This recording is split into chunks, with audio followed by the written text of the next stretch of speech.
TVI செய்திகள் டொரண்டோவிலிருந்து துஷ்யந்தி குணரட்ன. வணக்கம். வடக்கு கிழக்கிற்கு காணி அதிகாரங்கள் வழங்கப்பட வேண்டும் என பிரதி அமைச்சர் MLA ஹிஸ்புல்லா கேட்டுள்ளார். தமிழீழ விடுதலை புலிகள் தோற்கடிக்கப்பட்டதாக அறிவிக்கப்பட்டு 2 வருடங்கள் சென்றுள்ள நிலையில் வடக்கு கிழக்கு நிர்வாகங்களுக்கு காணி அதிகாரங்களை வழங்குவதில் தவறில்லை என்று அவர் சொன்னார். அரசியலமைப்பின் 13வது திருத்தத்திற்கு அமைய வடக்கு கிழக்கிற்கு போலீஸ் அதிகாரங்களை வழங்க முடியுமா என ஒரு நிருபர் கேட்டபோது அதற்கான தருணம் இன்னமும் நெருங்கவில்லை என ஹிஸ்புல்லா சொன்னார்.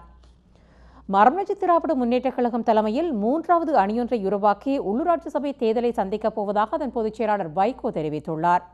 தஞ்சை மாவட்டம் கும்பகோணத்தில் நிகழ்ச்சியொன்றில் பங்கு பெற்று சென்ற வைகோ திருச்சி மேற்கு தொகுதி இடைத்தேர்தலில் போட்டியிடும் எண்ணம் இல்லை என்று கூறினார்.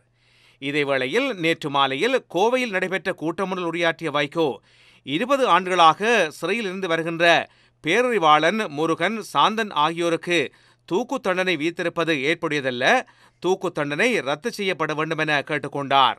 ஜனநாயகத்தின் குரல் வலை அறுத்த தடா சட்டத்தின் கீழே நடந்தது.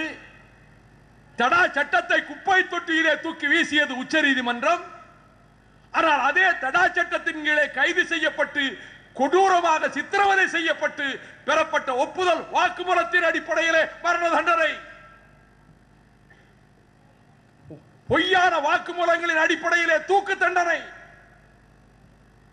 இதைத்தான் நீங்கள் எண்ணி பார்க்க வேண்டும்.